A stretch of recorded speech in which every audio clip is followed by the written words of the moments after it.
$200, a Super Nintendo setup costs twice as much as the old system. For the money, the company promises better pictures, sound, and adventure.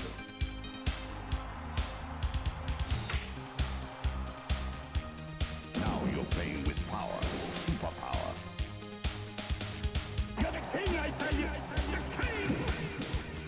Only for Super NES.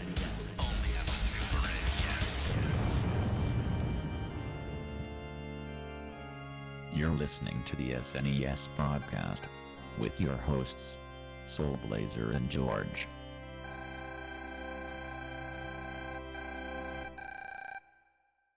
Hello, everybody. This is the Super NES podcast, episode number 106 for you this time. Boy, they just keep going and going. I'm Greg, joined by always by my other host, George. Avast matey! Yes, you can do a lot of piracy in this game, but this is not pirates. Well, there are pirates. And these games have been compared very heavily to pirates. So, for good reason. So, but we'll get into that. So, we are kind of breaking our own rules a little bit here, like the covering of these games. But rules. But the same. But as the old saying goes, rules are made to be broken. So, when George and I were talking about which game to cover next in this episode, I recently got him to start playing one of my all-time favorite games, and I mean that seriously. I think that, here, let's get the name of the game first. You seriously mean that you got me into playing it, or you seriously mean that it's your favorite of all time? Both actually. We're looking. Yeah, ever since that draft episode, I was actually really curious. Yeah. We're looking at the first two, and actually this is probably the only. Well, I shouldn't say that. There have been other games in the series released in the West, but these are the first two games in the franchise released in the West. The Uncharted Water games for the Super NES, specifically Uncharted Waters and its pseudo-sequel, New Horizons. And for those people who are longtime listeners of the podcast, you may be thinking to yourself, didn't you already cover this? Well, one game, way back in episode 20, almost 3 years ago now at this point. I covered New Horizons in one of the solo episodes I did when I was in between the co-hosts.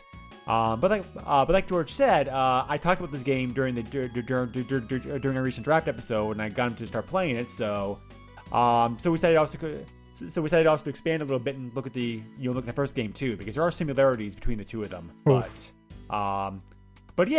Seriously, Uncharted New Horizons is probably. It's definitely on my list of top 10 Super NES games. It might even be on my top 10 list of favorite games period of all time. I love the game that much. I've never actually sat down and made a list of my favorite games, because there's like so many games we played over the years. But I think this game might make the cut. Because for me, there's certainly some games I certainly could say right now that'd be on that list. There's the PC games of a System Shock and Uncharted on System Shock, and a Star Control 2. And Civilization, and I also would say Legend of Zelda for like the NES. I think I probably would put New Horizons on the list too. It's that good. So, I love the games. I'm always happy to talk about that. And I'm very glad George just started playing the game too. So, it is a current franchise. It is still going on, but this franchise, much like the Mission franchise, which we covered, which we talked about in an earlier podcast, is one of those franchises that has always done much better in Japan than it has here in the West for various reasons. So, and it's a very hard game to peg down for any kind of one genre. You really can't, because it kind of like dabbles its toes in like multiple genres, particularly like New Horizons. I guess loosely you could say it's a strategy/simulation game, but there's so much more to it than that. Because you're also doing like trading and RPG elements, and like card games, and tactical ship battles, and like one-on-one duels, and that kind of stuff. So, really can't.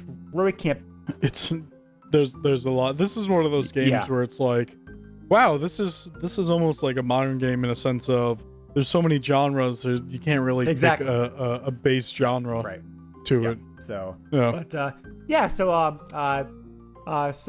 yeah, this series in Japan, like, is known as Daikugai Jidai, which translates as Great Age of Sail, and is a reference to the fact that these games take place during the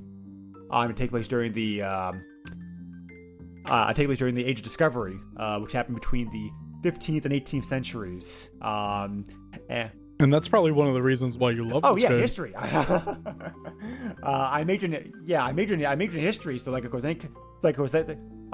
time I actually get a chance to actually talk about history relates to games, I love it. So, so I'll give a little bit of context, for the series, just so because like, you don't have to know a lot of history, but it does help to know a little bit. To kind of help to kind of explain the context of the games and the world that the world takes place in.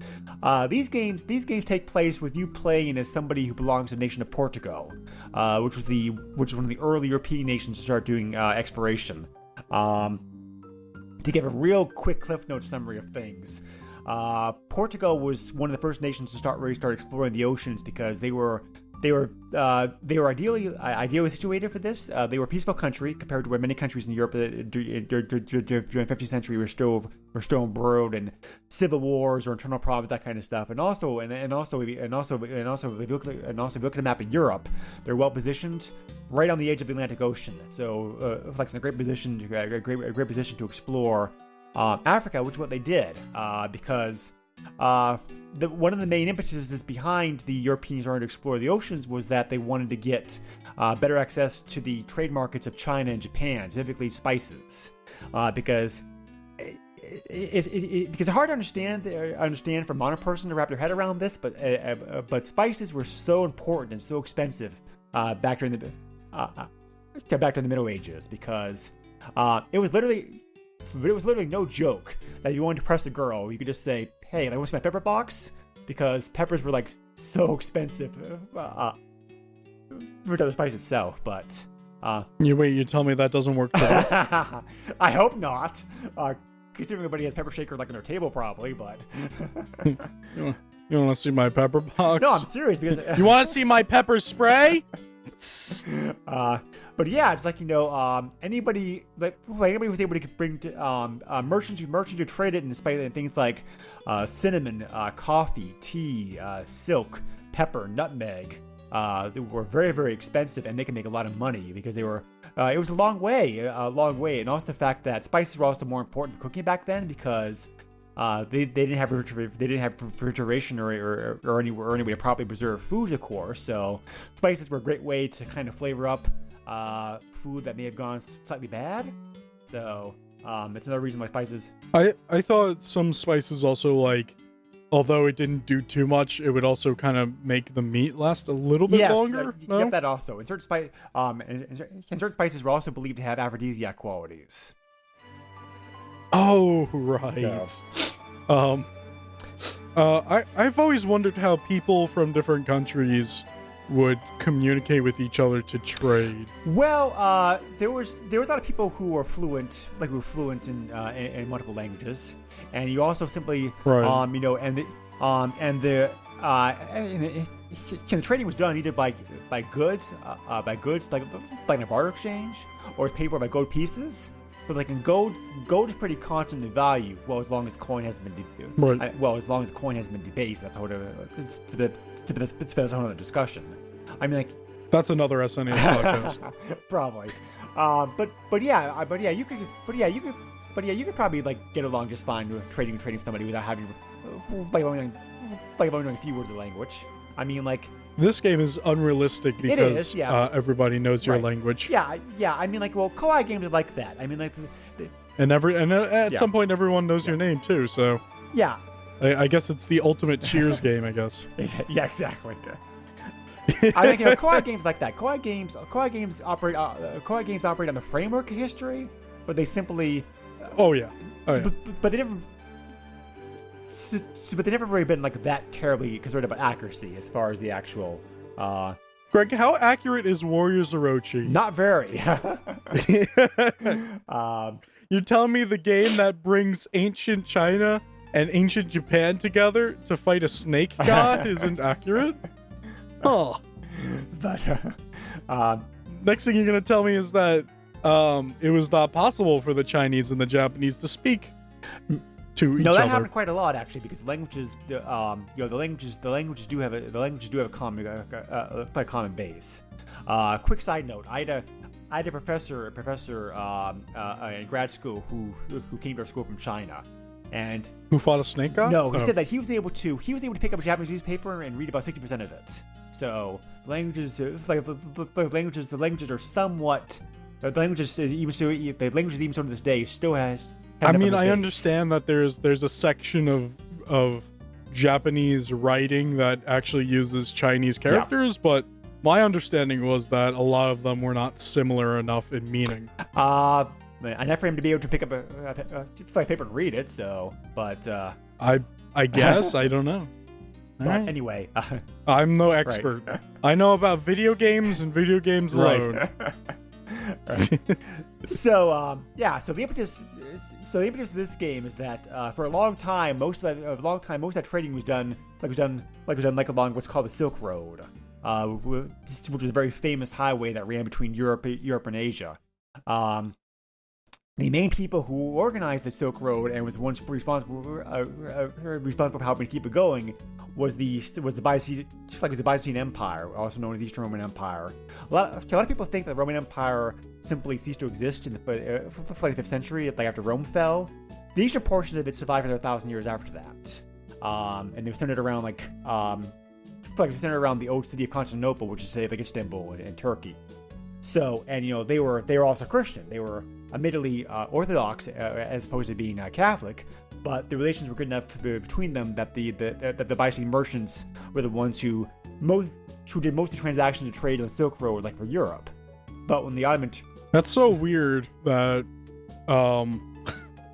apparently, I guess I did learn something in school, because right as you went, the exact moment you brought up the Byzantine Empire, I was like, oh, Constantinople. Yes, and you have confirmed my thoughts. So apparently I am a historian as well. Well, the empire finally fell to the Ottoman Turks in 1453, which closed the Silk Road. So that gave impetus for Europeans to think about, because most people knew the world was round in those days. It's a popular misconception that everybody thought the world was flat. But most people knew it wasn't. That thought is coming back in modern ages for some reason. It's scary, isn't it? Mm-hmm. I will not bring up anything else. That is all. So most people believe the world was round. Where they made their mistake, Columbus himself included, was they thought the world was a lot smaller than it actually was. So the Europeans started to think maybe they could get to Asia by sailing. So the Portuguese started doing this first, the 1400s, like another famous leader like Prince Henry the Navigator. They started doing expeditions down the coast of Africa, and eventually, eventually in 1488, they were able to reach the Cape of Good Hope, which is the southern tip of Africa. So a few years after that, in 1497, Vasco da Gama was able to reach India. So that opened up to Portugal. They were the first nation to actually have the sea route access to Asia. So for 100 years, Portugal was one of the most powerful nations in Europe, because of that. But eventually they got surpassed by nations like England, France, Spain, because Portugal is a small nation. They have a small population. So even though they got rich, they weren't able to stand up to competition like the other European nations once they actually started getting into the game big time. So, so this also motivated Columbus to want to try to get to Asia a different way by going west, because he thought the world was a lot smaller than it actually was. And so France started exploring it. France started exploring America. You had the conquest of the New World by the Spanish. The first Magellan made the first round the world trip around the world in the 1920s. So this is all the framework that the game operates in, because this is pretty much what you're doing in this game. You are a trader primarily a trader. You don't have to be a trader, but you're recommended to be a trader at least some of the game. Sailing for the nation of Portugal, trying to do exploration and make a lot of money. Can we talk about Leif Erikson now? Leif Erikson was actually. Oh, that was a joke. That was a joke. Well, we've been sitting here talking about history and not the game, Greg. Let's not add anymore. Well, since you brought it up, I want to say real quick. Europeans at that time did not know about Leif. Leif's trips to North America really didn't become common knowledge until about the last century, because they. Right, but also wasn't there also like another? Was it like a Chinese traveler or something? Like they also came in contact with North America. There are rumors about that. China also had its exploration period during the 15th during the 15th century, and they also heavily explored Asia and Africa. There are rumors they reached North America. Nothing's ever been confirmed. If any hard proof is ever found, that would turn on history on its side for sure. But I think one of the most interesting points in history for me is the contact with the British to the Japanese. I think that was one of the more interesting parts of history, at least for me. Right? Yes. Yeah, because Japan for a long time was closed off. They only they only had one port, Nagasaki, which allowed trade with Europeans, and that's actually reflected in the game. Because right, and also they brought things like firearms and whatnot. Exactly, right. So and yeah, I mean, just quickly, one last thing. You can play a game that's actually in that era. Way of the Samurai 4. I think I really love that game because it's in that era where the British are in important parts, and they're in Japan, and there's a cultural exchange and whatnot going on. Right. Yeah. Anyway. But so that's the framework behind the games. In the original Uncharted Waters, this game is the first in the series. This came out in 1990. It was originally developed for the PC, like the MSX computer. It got an NES port in 1991, and that's the version I played mostly over the years. I actually did not play the Super NES version for the first time until about like 2 years ago. So the NES version of the game is where I cut my teeth on most of it, because I learned the game as a kid and fell in love with it. I can't imagine how rough that game is now on the NES or NES. It's sorry. not bad. It plays very similar. Let me just finish up real quick here. So it's really rough. The Super NES, the Super NES Genesis also got the also report the game ports the game in 1992. The main differences between the NES version and the 16-bit versions is that the NES version, how in this game, the Super NES version, the map scrolls. You have when you're sailing on the ship. Oh wait, I'm sorry, it doesn't scroll. The first game, right. No, it does not. It does not scroll. It changes screens every time you move off. The transitions for that are a little bit clunkier and slower in the NES version of the game. That is so confusing when I played that. I had a lot of trouble playing the first game. The second game, I was doing work. I was making money and getting my ship into storms. We'll talk about that later. There was also apparently a Macintosh version of the game too, which I didn't use. Really? So Koei has a history of Koei did this. A lot of other companies did this also. Tecmo did it also for some of their games. The Super NES port of the game is just simply a very slight enhancement over the original the original NES version. Most of the time, those ports are very bare bone. All I did was just simply improve the graphics, music, and the music call it a day. And Uncharted Waters the same way, really pretty much. Like I said, the transitions in load time are a little bit faster in the Super NES version because the extra memory involved. Yes. There's a few extra control options available to the player because the Super NES controller has more buttons on it, obviously. So, but yeah, A lot more Yeah. buttons. So, Yeah. So besides that, I mean, the NES version of the game was big by was big by the standards of the day. It was a 5 megabit cartridge. So that was a pretty big cartridge for the system. So How big was it? like 5 megabits. Oh, Yeah. okay.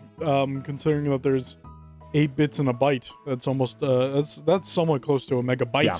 cartridge. Yeah. So Crazy. yeah. So Uncharted Waters, you were. Uncharted Waters, you were playing the role of Leon Franco, of the Franco family, who used to be a very prosperous family in Portugal. But your father was lost on one of the trips on one of the African trips sponsored by Prince Henry the Navigator, and since then your family's like falling like hard times. And you have so you were charged with the dream of going out there and making your fame a fortune and restoring the family's good name. And being able to get your family back in the good graces. So there is a plot in the game, but the plot's very basic and it's not really revealed to you until later on in the game. The first half of the game, you're just pretty much doing what you want to do. Basically, you're just kind of like sailing around the world, doing trading, exploring, that kind of stuff.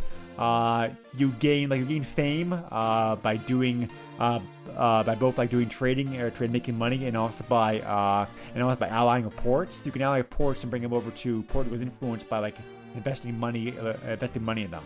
So eventually when your fame gets good enough, the King of Portugal will give you quests, and if you do those quests for him, you also continue to increase your fame.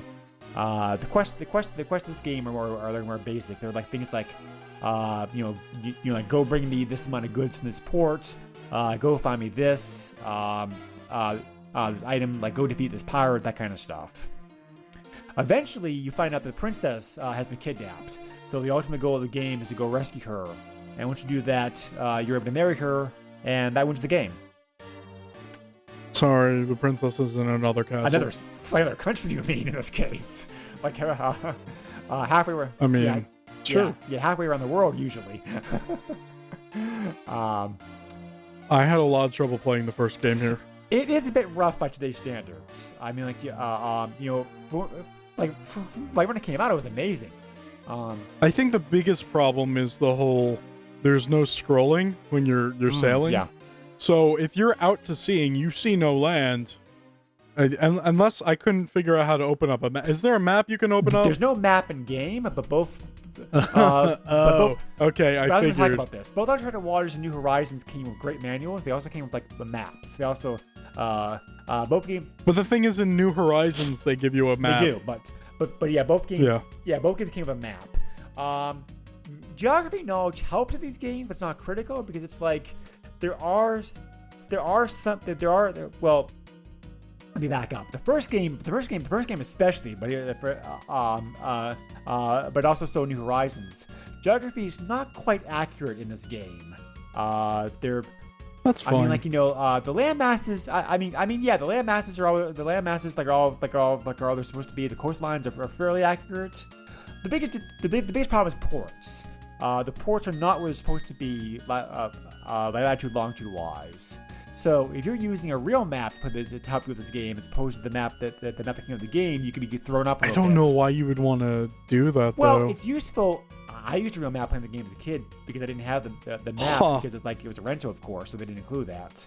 Right. But I mean, it's good enough to help you figure out where things are. But just a warning: the ports in the game do not match up at all with like real life. Like in many cases. Yeah. So I mean, for example, Europe's definitely a bit off. Portugal and Spain and France all look a bit wonky in the game as far as their graphical depictions are. So they fixed some of that with New Horizons at least. New Horizons is not quite as bad geography wise as Uncharted Waters is. So it can make navigating around around the game like a bit difficult. And I'm trying to remember. Right, but when I first played I had trouble finding land in ports, and I ended up actually dying because I didn't have any food or water. Yeah. And that's a problem, like, because of this, there's no scrolling, and if you're out to sea, you're totally screwed because you can't find land easily. Yeah. Compared to New Horizons, where, you know, if anything, you just pull up the map and be like, oh, well, I see land all the way to the east there. I'll just go and restock or whatever. New Horizons also gave you the option if you want to like use the auto sale command. Once you know how to get to a port. Oh yeah, that's right. I forgot about that. That helps a lot. I should have used that. I had to go from somewhere in the Americas all the way back to like Alexandria, and I was like manually navigating. Oh, what am I doing? I forgot about that. The computer does not chart the fastest route for you, but it does chart your route safely. So it's good enough. Uncharted Waters Uncharted Waters does not have that. It certainly would have benefited from it. Uncharted Waters is one of those games that feels like it is almost a 1-to-1 like port, because it feels so much like a computer game. Well, yeah. Whereas New Horizons definitely feels like a made more for the console. You know what I mean? Yes. Yep. It was. That's true. There are reasons for that, just like we'll get into. So, but yeah, like I said, the Super NES version of Uncharted Waters, like all they did was just like touch up the graphics, and music, and the music and whatnot, and add in a couple like extra features. I felt so. Yeah. I felt like that was the case. Uncharted Waters only had 3 nations available. I've actually shown the game: Portugal, Spain, the Ottoman Empire. It takes place. The game starts in 1502. You do have a time limit in this game, a time limit in both games actually, but the time limit's like pretty generous. The time limit in Uncharted Waters is 20 years. So if you haven't regardless if you beat the game or not, the game will end after 20 years of play. It reminds me of that game. I think there's another Koei game. What was it? Inendo? The Oh yes, yep, yeah. Ancient Japan game. Yeah, that's a good game. That's actually another game I want to play. That's a good game. Yeah. So also your fleet in this game is limited to 5 ships. But the basic gameplay that the whole franchise uses is pretty well established in this game. You're pretty much free to do what you want to. Like you can explore the world. You can do trading. You can be a pirate if you want to, like attack other nations' merchant ships. I love these games that give you like freedom to do as you please. It gives you a world and says, hey, you could do what you like. So you know, like you said, you can be a pirate if you want. You can you know, attack ships and take their cargo or whatnot. Right. Or you could be a trader and stuff like that. For some reason, every time I play games like this, whether it's New Horizons or if it's like Elite Dangerous or whatever, for some reason I always find myself hauling cargo back and forth and making a bunch of money off of that. Well, it doesn't really matter what the game is. Like the game allows you to do that. That's a good way to be able to just make extra money. Because what I'm saying is like I found a common trend in how I like to play these games, and apparently it's just hauling cargo back and forth to make money. Well, early in the game, that's really the only way you can make money, because you're not strong enough strong to do anything else. So kind of, yeah. I mean, like, you know, So you definitely want to develop like a 3-point trade route early on, because if you keep visiting a port too often and you keep selling the same good over and over again, it kills the price. So by having like a 3-city trade route, when you get enough money and you get a better ship and you have a decent crew, you're gonna find yourself getting to the point where, all right, I bought this commodity from this port. All right, well, let's see where that goes. Okay, well, now there's a special commodity here. All right, this goes all the way over there, and you're just going all over the place. You also have to unlock a lot of port special commodities by like investing them first. And once you do that, makes sense. For example, like another trade route, a trade route that makes you a lot of money to help you earn the game is the first time when you get ships good enough to sail the Atlantic Ocean, flying to New World. If you bring a load of sugar, which is Lisbon's special good, to Santo Domingo, and invest fully in the port, the market there. When you come back next time, they now have the ability to sell coral, and coral you can sell for great money back in Europe. So it's like a great way to be able to make money later in the game. Right. But yeah, you also have to hire mates, first officers to run your ships, and you as well as them also gain experience as you go about sailing the world. The more time you spend on the sea without touching land, the more experience you gain, basically. I haven't seen like how that really affects you. I know stuff like navigation and whatever levels up, but I haven't seen anything that's clear enough to show like if that actually really matters. Yeah, it does matter a lot. High seamanship and navigation ratings allow you to be able to sail faster. They allow you to be able to sail. Oh, okay. They allow you to be able to sail better, like in rough weather. They decrease the chances of disasters happening to your ships. They also like allow you to be able to what's the word I'm trying to look here? They can also command the ships better in battle. They also do better like in battle situations. Oh, okay. Yeah. So right. And yeah, you also you have the freedom to be able to customize your ship quite a bit.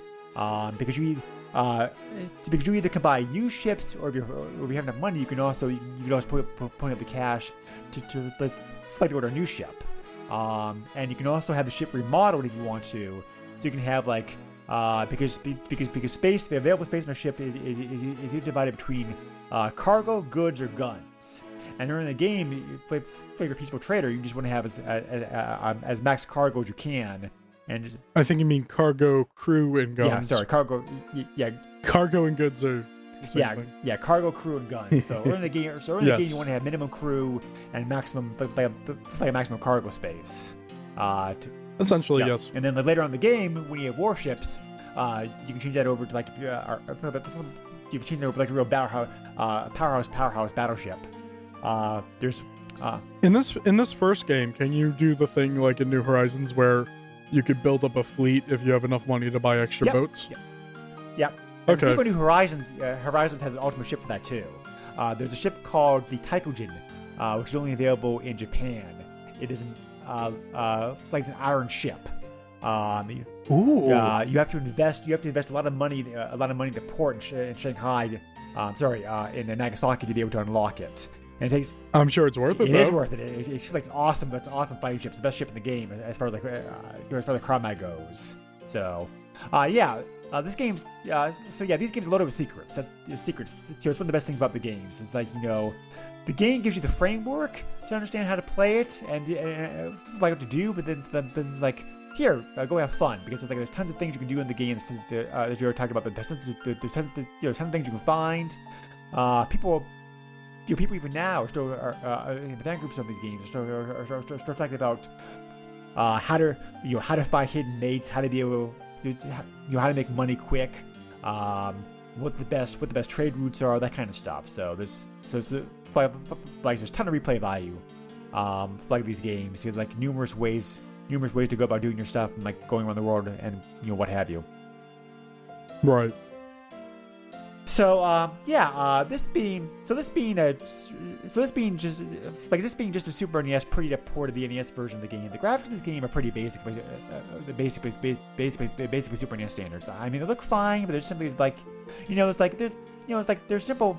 It's an early Super NES game as far as graphics go, pretty much. I mean, like, I'm not sure. Yeah. I mean, like, they look nice. They're players. So there's like very basic. Music. The music in the game also is pretty good, I think. I think New Horizons has a better soundtrack, but Uncharted Water's soundtrack is very fitting for the game. There's a lot of very sea songs, exploring songs, that kind of stuff. It's very fitting for the game. So yeah, I there's nothing I can say that goes against that. I'm sorry. The game also has a battery pack. Thank God for that. Well, unless you're emulating it, then you don't have to worry about well, the NES version of the game had a battery pack too, also. So I mean, Koei always did that with their games. Their games always had batteries in them. So I couldn't imagine what kind of password you would need to save your progress. You'd still be putting it in. It would be 2018. You'd still be putting it in from like the late 80s. I think so. Yeah. Yeah. One other thing I can say about the game real quick, and this is also present in New Horizons 2. Ports are available in 2 different sizes. There are proper towns available. Like they're also what's called supply ports.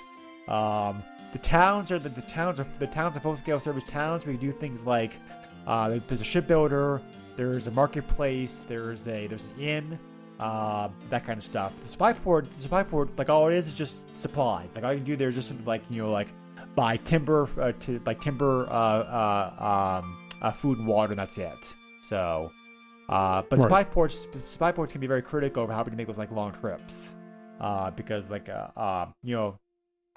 so it just you have to understand like what the you have to remember like where the actual real ports in the game are, quote unquote, as opposed to the supply ports to do your you're trading your trips at. So the graphical effects in the game as far as the changing of the days and whatnot's nice. I do like that. Storms happen. So storms happen, that kind of stuff. The thing I like about sailing in the first game compared to New Horizons is that every time you turn, you change course. Yep. You have to confirm it. So if you move, it stops. It like pauses time, and it blinks your ship and it waits until you hit like A or whatever to confirm that you want to go that direction, which is really cool because if you need to, you can stop yourself and think like, which way do I need to go, or correct yourself if you're about to go into an area you don't want to go to. Whereas in New Horizons, it's always constant. If you want to pause moving, you would have to open up like the menu. Well, there actually there's a different button that you can hit on the controller for that. What button is that? I think it's I'm trying to remember. I think it's the X button. One of the buttons on the controller does bring up that pause screen, quote unquote, where you can brings up the cursor and you can move the cursor around and check out ships. Right, but I'm talking about when you want to change direction. Well, you can also use that to change direction too. I think you can also change directions. Like, can you? I didn't see. I think so. I'm trying to remember. But yeah, no, I get what you're saying. Yeah, definitely. But yeah. But yeah, that holdover like the NES version of the game, where like the game apps made up of screens. That is a bit rough, because it can be very hard to. Very rough. But it's hard to find land once you lose it. Yeah. So, I still like this game a lot today. I don't think this game is worth. I would recommend this game to play unless you're like a big fan of the series, because I think New Horizons surpasses it in so many ways. But I do think Uncharted Water. But I do think Uncharted Waters is still playable today. I think the core game and the game itself is still still fine as long as you understand the rough spots. I feel like it'd be very difficult to play it in this modern era because of how rough everything is. Yeah, I guess it also depends on your patience. Definitely New Horizons is much easier to get into, considering that I only started playing this, I want to say like at least a month ago. Yep. Yeah. So like that was very easy to wrap my head around how everything worked compared to Uncharted Waters, where I don't want to say it felt like a prototype, but it felt like super early. Well, New Horizons does what a sequel should do. It takes upon the core, it takes the core formula of the original game, but expands upon it. So, right. But I actually missed New Horizons back when it came out. I don't know how I missed it because I was a fan of Koei already at that point. But I just never played the game until I got into college and started college like in the mid-90s and started emulating stuff, and that's how I found the game. So I kicked myself for missing the game when it first came out, but I made up for it in playtime since then for sure. But Yeah. So New Horizons is a pseudo sequel, I guess. We'll get into that. Why I call it that here, like in a moment. The game originally came out simultaneously for the Super NES, the Super NES, Sega Genesis, the PC, and also in Japan the NEC PC 98. In 1994. And those are the main versions of the game. The Super NES Genesis, the two Super Genesis and PC versions got ported in the West. The game also got ported later on in Japan only to the PlayStation and Sega Saturn in 1996. The main differences with those versions, like they added in some FMV cutscenes, and they also tweaked the controls.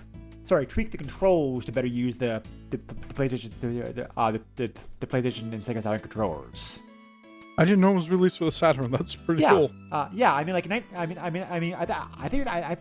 we talked about this in a pad podcast, but back at that time period, 95, 96, when people weren't sure which console was going to come out on top, a lot of developers were making games simultaneously with both systems.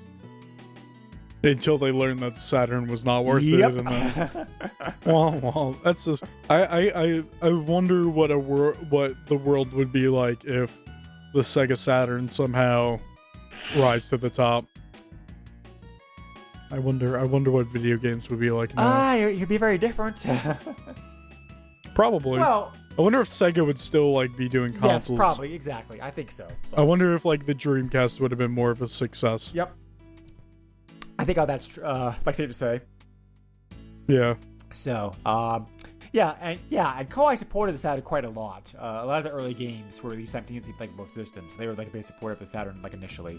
But the Saturn, the Saturn did do better in Japan anyway. So that makes sense. Yeah. But, anyway, this game did get re-released. This game did get released on the Virtual Console. It originally came out in Japan and North America, like the Wii Virtual Console in 2009, and later on, 2013, 2014, they ported it over to the Wii U Virtual Console, and for the first time in Europe, because both Uncharted Waters and New Horizons never came out in PAL Land. The Virtual Console release for the game on Wii U was the first time the Europeans got to play the game legally. That's weird. Well, Koei didn't really. It's like a Final Fantasy situation. He more a Final Fantasy. To boost the level, because Europeans started getting Final Fantasy games. Starting with Final Fantasy, starting with F7. So, but Koei just didn't support Europe for the longest time. That sucks. Well, they were not the only company to do that, unfortunately. So PAL Games got screwed in a lot of ways, unfortunately. So, but this game, the gameplay is basically the same as Uncharted Waters, except there's a lot of differences. Except it's better, right? Well, Koei was guilty about doing this. Like other games. Their sequels to games would often many times just be simply very small, lukewarm changes to the original game, where there really wasn't too much added to the sequel. Supersonic, Aerobiz Supersonic is a sequel to Aerobiz. Genghis Khan 2 for Super NES is a sequel to Genghis Khan, for the NES. You also Koei's really good, even in this era. They're very good at taking the game before, learning from it, and then tweaking it and adding to it, learning what works and what doesn't work, and creates kind of the best thing possible. Right. Yeah. Like I said, they even do it in this era, because you can take a look at.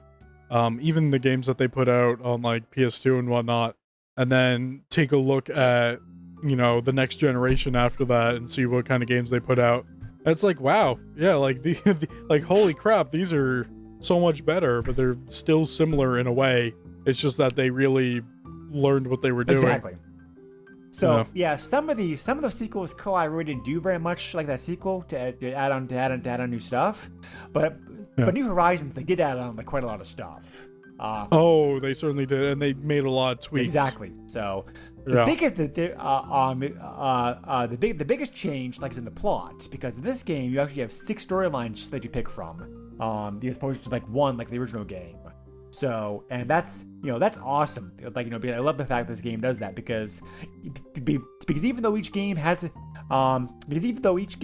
same map you're sailing on and the same the same overarching main plot, each of the 6 scenarios is different enough that they all have different like replay values. So it's the difference is big enough that you can replay the game 6 times. Right, but they also like start you out differently. They do. Yep. Yeah. Exactly. So one starts you off as like combat oriented. Exactly. So the main scenario, the scenario I recommend for anybody starting off at the first time of the game, like a direct sequel, like it also works as a direct sequel to Uncharted Waters.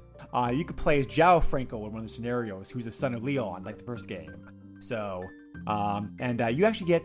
your father actually is the one who you have to talk to and in port to get your missions from, and you also get the same first mate that you also use Uncharted Waters with you in that like that game too. So, oh wow, yeah. So like cool.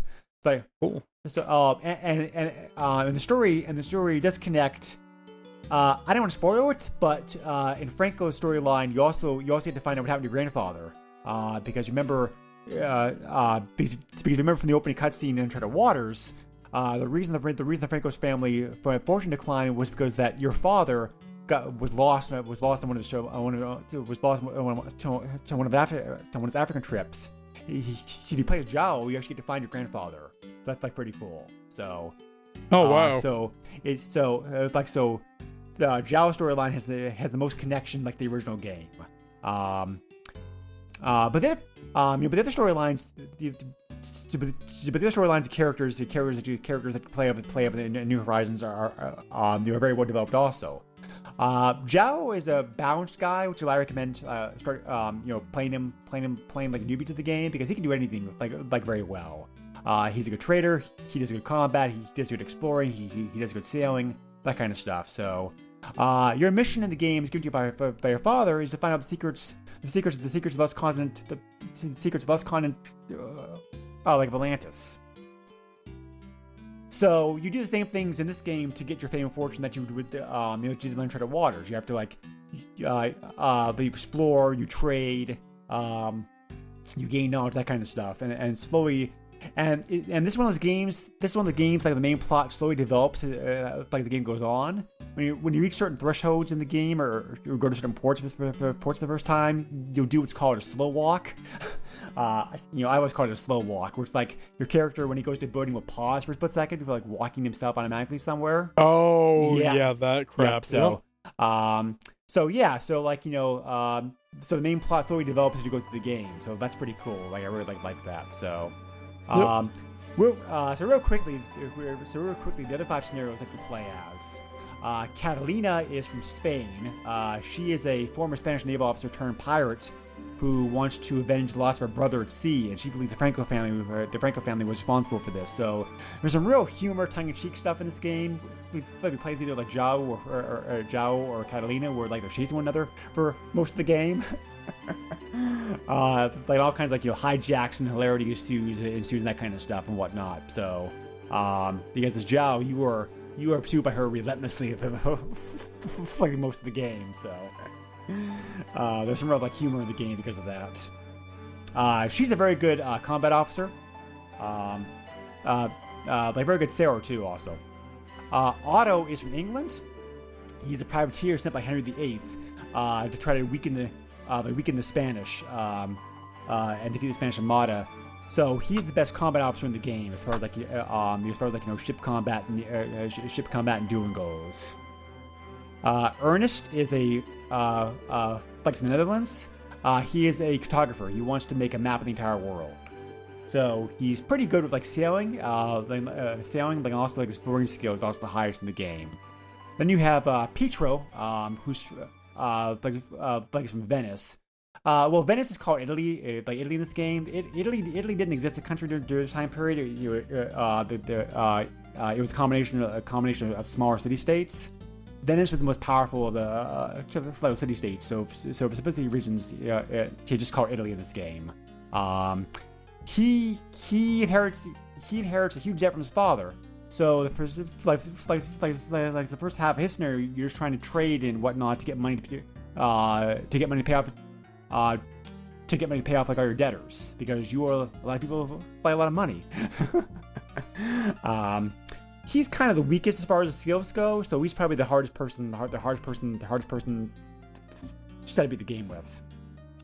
And finally we have Aoi, I think he's Turkish. He's a merchant. He wants to find his long-lost sister. So this is the character I started on. His mercantile skill is the highest in the game. So yes. So overall, the plot, the main plot of the game is the same, regardless of the scenarios, and the map's the same. But like I said, your adventures, how the quest plays out, the people that you recruit, the cities you have access to, that all changes from game to game. For example, most scenarios you can't gain access to Japan. Nagasaki's closed off to you. You can't even find the port. Really? Yeah, it's hidden.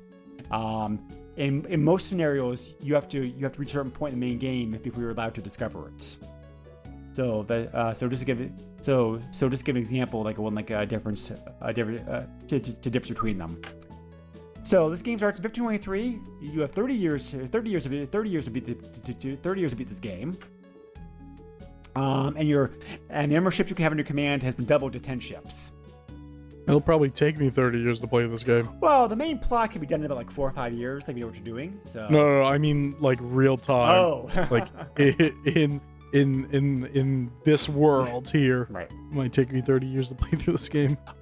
You still recruit first mates to command your ships, but you can also recruit first mates to do other things too. You can also hire somebody to be your bookkeeper, who allows you to be able to do better. Who allows you to be able to save money and to be a better, trade better. You can also have a cartographer guy who's also who helps boost your ability to be able to find stuff. And I think there's somebody else you can also recruit also. I don't remember what that third position is. No, oh well. Anyway, you recruit first mates those positions. So like I said, this game is essentially the same as Uncharted Waters, just that they added so much additional stuff. With the naval combat in this game, they also added in the ability. They also added in the ability to do ship duels. In both games, naval combats are decided in a tactical manner. But in New Horizons, you have the ability to be able to charge your ship at the enemy flagship, and if you come up next to the ship, you can board them, and then you engage in paper rock scissors style combat, where it's you have to defeat them in a duel, and if you beat them, you're able to beat the whole fleet. So a great way of being able to beat a powerful fleet early in the game is just simply charge a flagship and take them out in a one-on-one duel. You can buy weapons and armor in this game to help you with that. The better weapon, your armor, the better your attack power and hit points. So the easier the duels go for you. The duels operate, like I said before, the paper rock scissor format. You can either parry, defend, or slash, depending upon what the cards available to you and that kind of stuff. So pretty cool. There are also discoveries to make in this game. Certain scenarios emphasize this more than other games, but every now and then you can find a village in the game, and if you land the village and spend a certain amount of time exploring, by giving the villagers food and whatnot to increase their affection to you, you eventually can find something there. And the more valuable the discovery, the longer it takes, and the more food you have to give, but also the more money you can get by selling it. So it's randomly. The game randomly determines which discoveries are available in that game because it draws upon a fixed pool. So no two games will have the same discoveries in them. You also can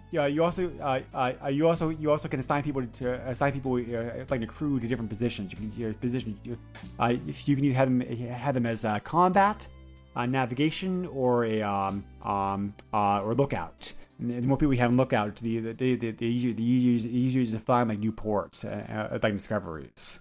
Right. The map scrolls. Thank God for that. Yeah. And as George mentioned earlier, there is an in-game map you can look at. The in-game map will show you areas you've already explored. It also shows your position as blinking dot. And if you have any knowledge of like geography, or if you use the map that came with the game, you can get a rough idea of like where you need to go to. Yep. What other changes? There's like in both games, you can play cards. But in Uncharted Waters, Uncharted Waters, like you can only play poker. In New Horizons, you can play both poker and blackjack. Oh, great, because I don't know how to play poker. Poker's easy. It's not really. You say it's easy, but I've had people show me and it's just like I don't get it. I'm just gonna play blackjack. Yeah. Well. Yeah. So that's a good. So that's a good way to. That's a good way to make money. Big change in this game. There's a day-night cycle. Depending upon when you arrive in town, certain buildings will be open. Depending on what time of day it is. The ports of this game also are much bigger. They're actually like RPG like sized towns, like New Horizons, compared to like the single screen stuff that they were like in Uncharted Waters. So and what's important is also that important that like you arrive at the town at night. If you you can sneak into, like, can go to the merchant in most towns during certain hours of the night, between 2 and 5 o'clock in the morning, and he'll be open and selling special items that are only available during a time period. So that's like I did not know really? that. Oh, wow. The game gives you hints about that, but it doesn't actually tell you flat out about it. So. Right, that's weird. Yeah. I didn't know that. Yep, you can buy special items that way. The item bank. Cool. The items available to this game is much larger. You can buy things like you can buy things like navigation aids to help you be able to figure out where you are on the map. You could buy balm to help ward off storms. You could buy lime juice to prevent scurvy. You could buy cats to be able to hunt rats to keep them from eating all your food. That kind of stuff. So pretty cool. You can also buy and you can also find jewelry, which you can also give to the waitresses in the game to give you tips. If you butt up a waitress in the inn enough, she'll give you rumors this guy's at this port. This fleet's going to this port, that kind of stuff. So it's very helpful to be able to do that. Also, night comes into play a second way in the game. Also, if you're hostile to one of the nations of the game, the nations of the game have been expanded. There's now available in this game 6 nations. There's Portugal, Spain, England, the Dutch, Turkey, and Italy. If you're hostile to a nation, they'll blockade the ports, so you can't trade in their ports. However, you can sneak into the port you try to land in there like at night. Huh. So that allows you to be able to go in there and trade.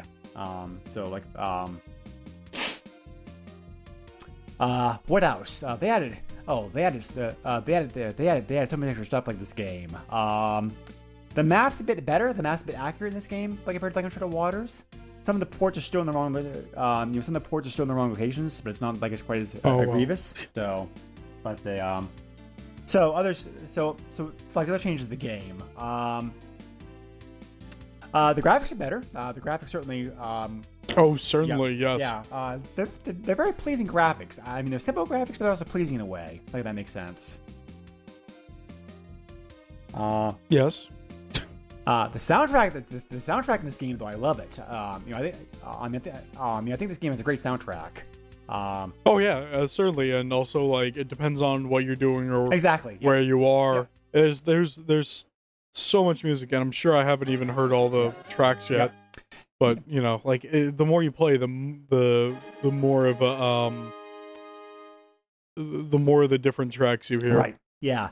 That town music that you hear in most of the towns that you hear the time music that plays that like most European and African ports, just that piano piece, like it's like so good. Oh yeah, it's pretty cool.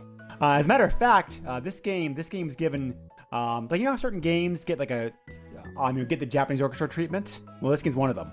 Yes. So I definitely recommend checking out the soundtrack like on YouTube. It's awesome. That sounds cool. Yeah, so you also have the you also have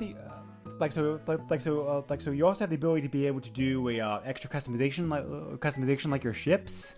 There's more options available to you in this game. You can have, for example, like figureheads, which will reduce the chances of storms storms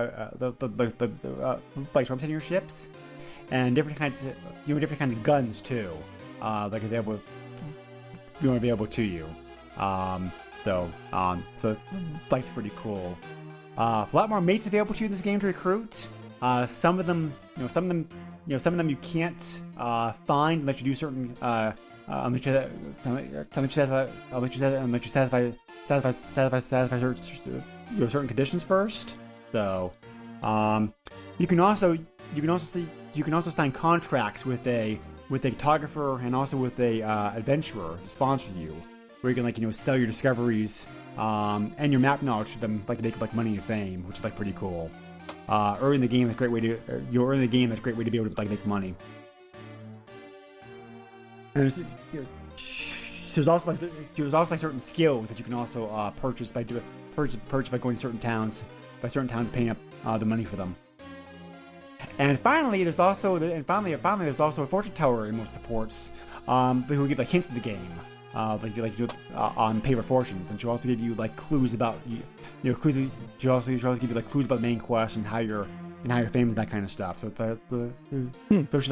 it's pretty handy in the game to use when I'm sure about something. So yeah, there's a lot to do in this game. I mean, I think an average game, even first time through, you can very easily put like 30-40 hours in this game, like no problem. Yeah, I can see that. So I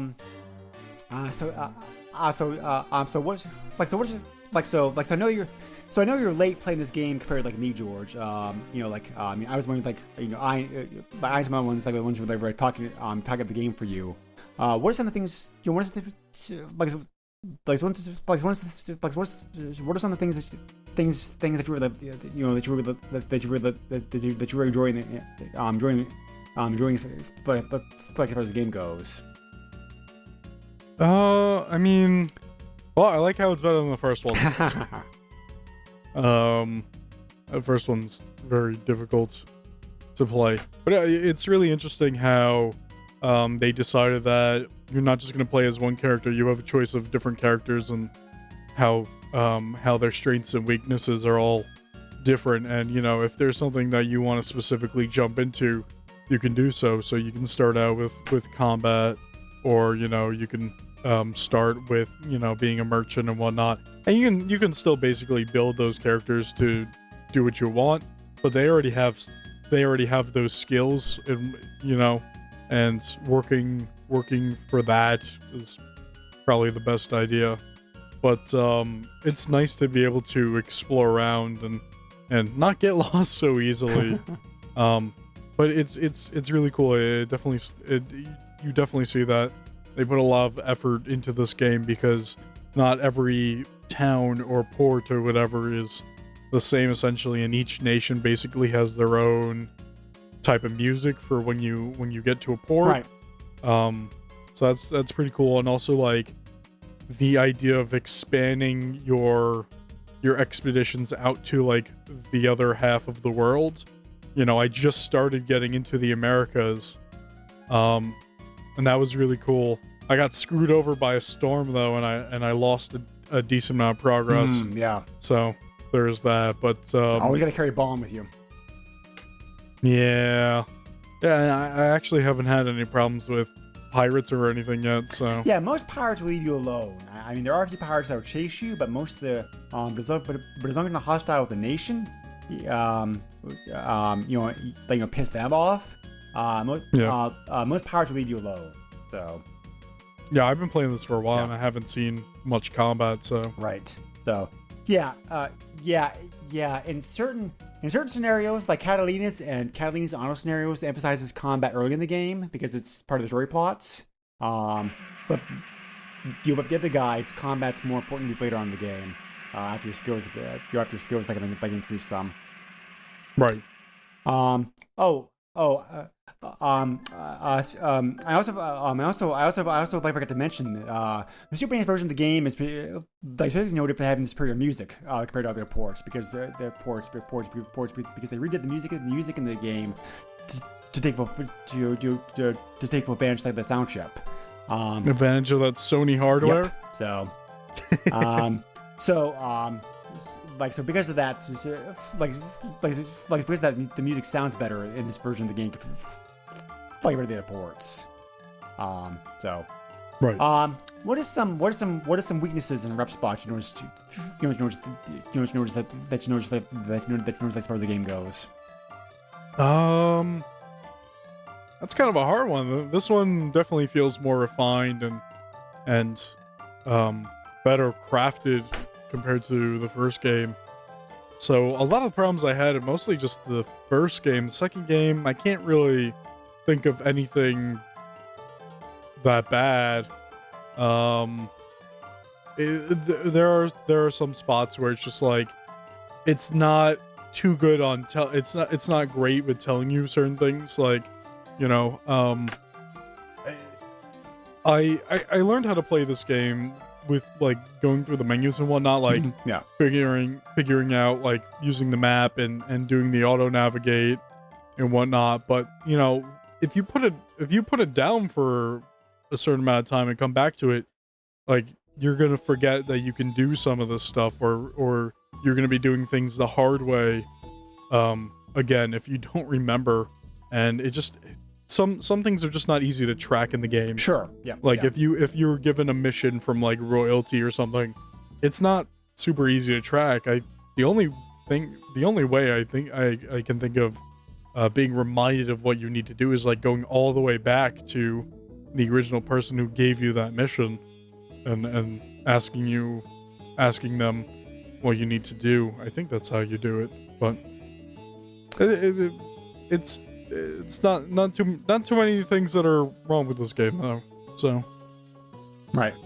I mean, like, you know, it definitely has some old game stuff to it, and the fact that, you know, it can be a bit unobvious in some places as what you need to do. And it is possible, to be able to screw over the main storyline if you like do things wrong or out of sequence. Right. So, but you have to kind of go out of your way to break the game for like most of them. So, just don't attack your own nation ships, and you're usually fine. Oh, of course. But, well, honestly, just don't attack any ships unless you're playing the combat focused ones. But right, you know.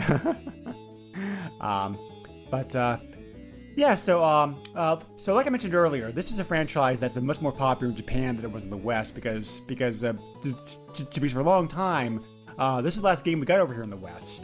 Neither game so particularly well. We'll cover that later on with the like the eBay section. It's definitely it's definitely a series that has the has more of a cult following. And if you look at the reviews of the games like they first came out, most professional magazines just didn't get it. They didn't really rank the games like very well for one reason or another. Whereas by comparison, if you look at the Metacritic or the Game FAQ scores, the games average around 3 to 4 stars. So it's like most players at least like to get the games. So, because of course, I think I mentioned this earlier, but I'll mention it again. There's you either love the game or hate the game. There's no middle ground with it. This is a very niche, very unique game, and if you don't like strategy simulation games at all, if you don't like certain aspects of the gameplay, if if you care nothing about history, like geography, then you're probably not going to get the game. You're not going to like it, and that's cool. I mean, like I said, this game is probably this game is more polarizing, I think, than I think any other game I can think about, because because that extreme, because how niche and unique it is. So yeah. I'm not sure if you feel the same way, but that's just how I'd like to feel about it. Kind of like I don't feel like this is a game that like either you hate it or like it or love it, I should say. Like I'm kind of I certainly don't love the game, but I do like it. Sometimes it is a slog, but there's not too many games like this out there, and sure there is an increase of games like this, but there's nothing really specifically close to this. Yeah. So it's still kind of a unique game. Yep. Yeah. Yep, and like I mentioned earlier, the best comparison I can make of this game series, like the game series, like the Pirates franchise, because there are some things you're doing, like both games are the same, like sailing around. I've never played Pirates. Really? Oh, Pirates is awesome. Yeah. Pirates is like franchise I love. I was interested in the they like made a console specific version of it on like Xbox or whatever. Yeah. I was actually very interested in playing the that. remake. Yeah, the remake of the game's like very good. Pirates for the NES and Pirates Go for the Genesis are my preferred go-to versions like those games. Okay. But Pirates is great. Pirates in the game I played. Right. I played a lot as a kid. The remake's very good also. There's definitely a lot of similarities. You can't really compare the Uncharted Waters franchise to any other franchise, but Pirates is the best match. Right. But Pirates is the best possible match that one can have. So there have been 3 sequels to this game, more released in Japan only, unfortunately. They also released in later years a mobile phone version of New Horizons. But the proper sequels are called Costa del Sol. That's the 3rd game, 1996. That was for the PC only. Then they also released the 4th game in the series was Portal Estado, which came in 2000, like for both PC and for the PlayStation. PlayStation. And then finally there was the 5th game, like Road to Zepang, which came out in a 2014, and that's a free-to-play web browser game only. So, and all 3 of those games, as I mentioned before, have only come out in Japan. There have been efforts to translate the games in the past, but nothing has been like actually been finished for those games. One game, however, that is available here in the West, and it's actually like pretty good, is Uncharted Waters Online, which is the MMORPG, which is like free to play. Is it still going on? Still going on, yep. Really? Yep, it came out. Yeah, they came out originally in 2010. I played it a little bit. It's a fun game. I just don't play it a lot because of time. But I'm gonna go check that out. It's free to play. You can play 6 different nations. There are single player quests you can do for each of those characters, so it's not entirely multiplayer required. The game focuses mostly upon trading and combat.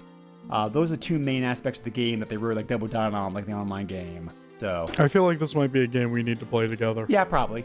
It's also available on the PS3 and the PS4. Really? Yeah. So I didn't know that. Yeah, I played it last a couple of years ago. Like I said, it's a fun game. I just simply didn't have time to have time to invest in it because MMORPGs usually require like a lot of time. So, but It depends on which one you're playing. true, But it is, yeah.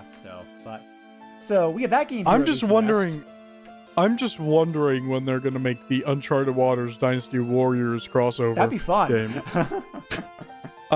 Funny enough, I actually recently I tweeted out to Koei Tecmo, and I was like, when are we getting the Super Tecmo Bowl Warriors game?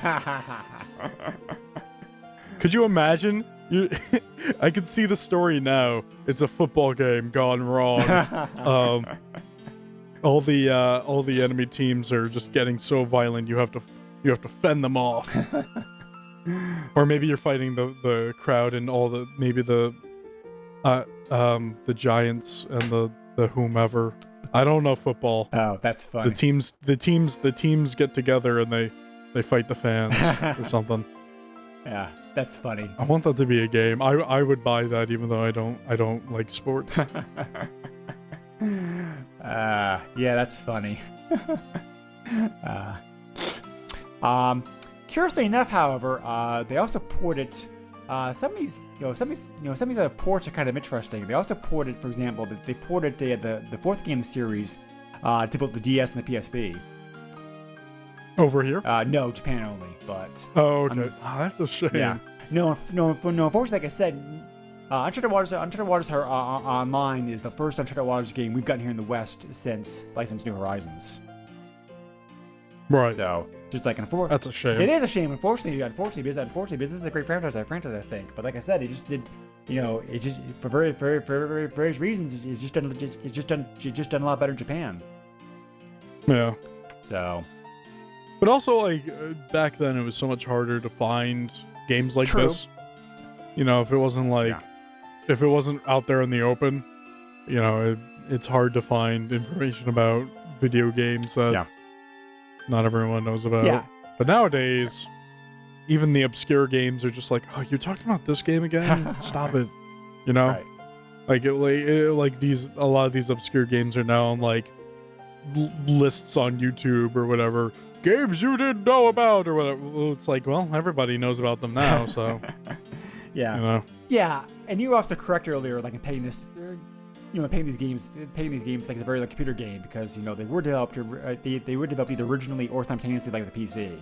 So just with the reduced graphics and music ability because PCs at that time were not as powerful as the consoles. So, but yeah, Koei games have they've always had a very like computer feel to them too because of that reason.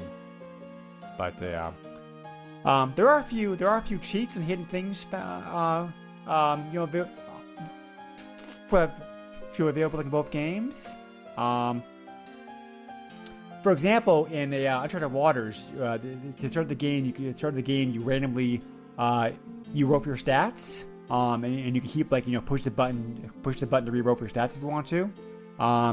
If you say that eventually 80 times, the stats will the stats will explode by 200%. Wait, really? Yeah. Oh, damn. So if you have the patience to sit there and say no 80 times, I wouldn't, but hey. In New Horizons, you can there's a way to be able to get money for free, like in the game. Right at the start of the game, if you go to Venice and take the collect debt job from the Golden Venice and get the 5 gold ingots, deposit in a bank, then go back to Venice and say you failed the job. And then just keep doing exactly. it. Money for nothing, chicks for free. You don't want to do this later on in the game after you have fame, of course, because it'll cause you fame. But right at the start of the game, right. Before you have anything, it's a good way to make money. You mentioned pirates earlier, George. If you enter for any scenario in the game, your name's being Blackbeard, is 2 words. You never get attacked by pirates. Really? Yep. Huh. And also when you engage ship battles, if you hold down the Y button, if you hold down the Y button, they speed the turn. Well, there you go. So, eBay. These games are these games are kind of pricey. Which is a shame. Yeah. Unfortunately, it is because, like I said, right now the Wii U Virtual Console is still available, but not for much longer. So once that goes away, yeah, we were talking about this before we started recording, but like, I'm sure they'll be shutting down Wii U services soon enough. So right now, so right now, if you have a Wii U, you can still get the like still get Uncharted Waters legally. But after that point, I'm sorry, New Horizons legally. But after that point, you have to emulate both games unless you want to point up, unless you want to point up a cart. The cart pricing is not that bad actually. It's CIB that really gets it expensive. So, for both versions of the game, Uncharted Waters, New Horizons, the game's findable on eBay. There's 47 copies are currently listed for both games. With 23 copies I've recently sold. For Uncharted Waters, these prices include shipping. Cart only is sold anywhere from $35.50 to $42. Oh, geez, okay. CIB, only 2 copies, complete copies, which include the map, have sold recently. Why difference in price? Mostly because the second quality of the game was a much better physical condition. The CIB copies go so $56 and $98. Ah, jeez, it gets worse. New Horizons. The cart price is a little bit more varied. Carts are sold anywhere from $26.50 to $48.50. So, CIB, however, can range from $56 to $104.50. Oh no! So yeah, it gets expensive. That's terrible. I think New Horizons is like worth $30. Yeah, I agree. I think the game's good enough. It's good enough, and then like I said, 6 scenarios. So the replay value the replay value is like definitely there. Yeah. So, So final thoughts. I love this game. I probably find time to play. I probably find time to play it like once a year. It's a very unique, very varied game that really touches upon like multiple genres. And if you have any kind of appreciation for strategy or simulation games or exploration games or open world games at all, New Horizons is definitely worth checking out. Like I said, Uncharted Waters is a bit rougher. I think the game holds up fine today, but it's probably not. But New Horizons is definitely the better version of the game to play. So I definitely recommend starting off with that one first. Yep. Anything else you want to say about it, George? Nope. Good games. Play New Horizons. Yeah, hopefully finish the game for like at some point. I told you, give me about 30 years. Won't take that long. Alright, give me 15 years. Okay, well, I guess. But, so, and Uncharted Waters, Uncharted Waters, Uncharted Waters online, I should check out it, I should check out it again, because it's been a while. Yeah, I'm interested in looking at that. I mean, the graphics are very plain compared to like many other games, but does it really matter though? No, not really, because it's like an online game. So, exactly. But, so like I said, the online game mostly emphasizes like trading, trading ship battles. But so if you really enjoy those things, the online game definitely has something to go for it. So, what if you enjoy trading ship battles? I guess. Okay. I'm not sure how that would work, but I suppose. But I don't know. I'm also glad that compared to Japan, the Western version of the game is like free to play. Yep. So, alrighty. So, coming next in the podcast. If I was smarter, I would have planned this out better.